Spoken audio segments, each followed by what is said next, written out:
10 years driving electric vehicles, having tested over 100 different EVs, here's what I love and what I hate. Number one, the silent driving experience. It gives you a lot of calmness. You can just enjoy. You don't have any noises from the engine and so on. Together with a good installation, it's just something to calm you down. Really enjoyable. Number two, the spontaneous acceleration. Woo!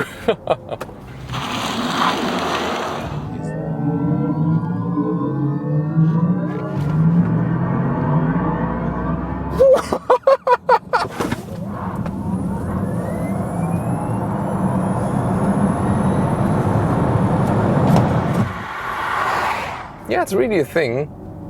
These electric vehicles, they have instant torque.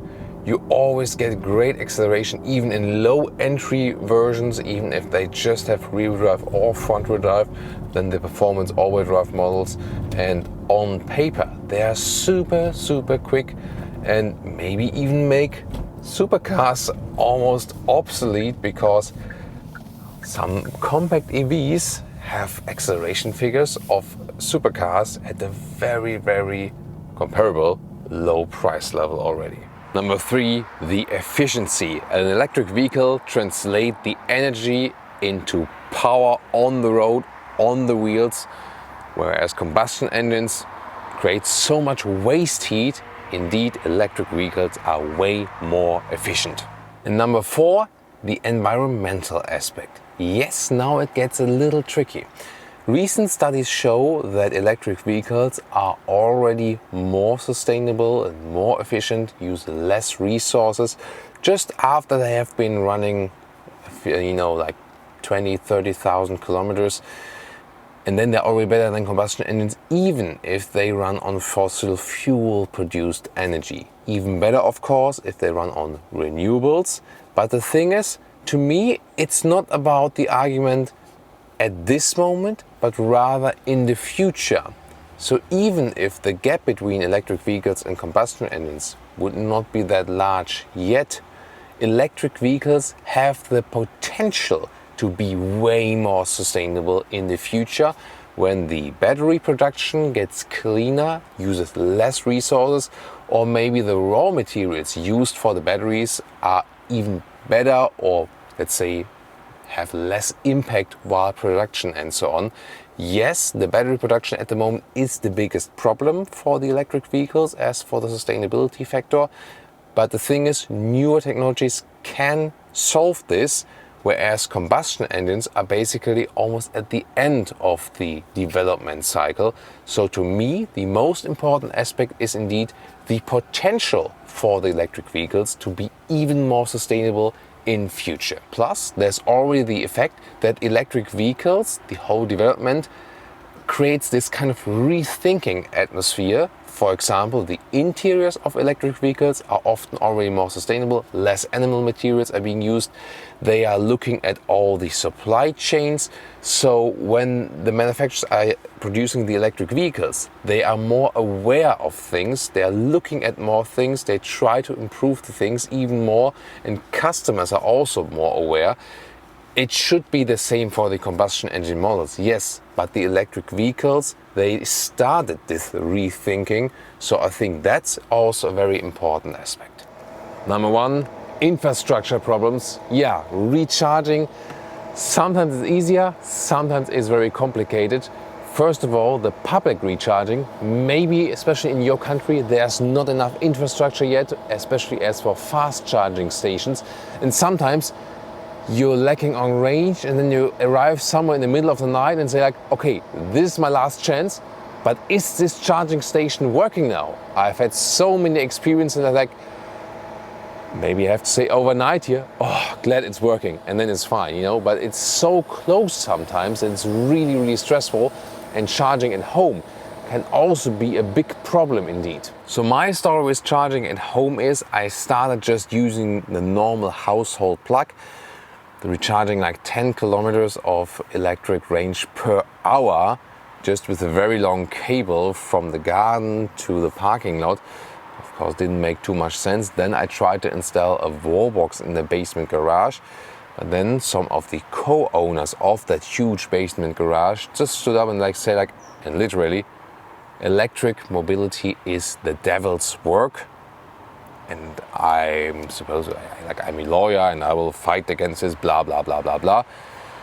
Yeah, and that was the law at that time in Germany, that then the project is cancelled.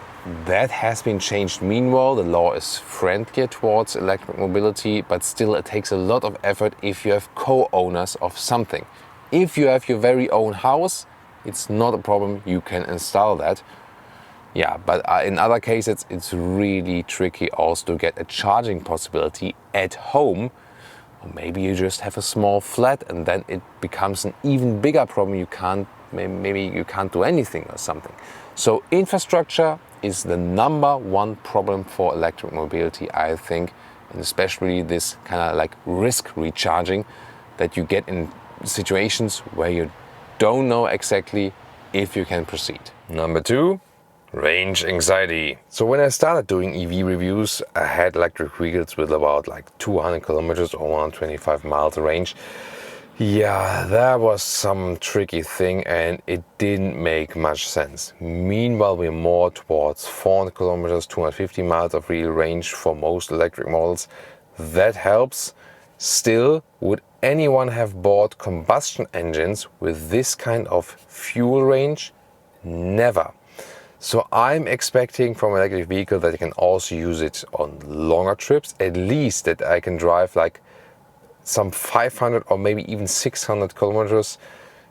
Yeah, some 300 to 400 miles pure electric in one day without recharging. And then it starts to get less stressful, because sometimes maybe you drive 200, 300 kilometers, so about 200 miles to somewhere, and then you don't know exactly if you can recharge there and also maybe at the proper speed or something.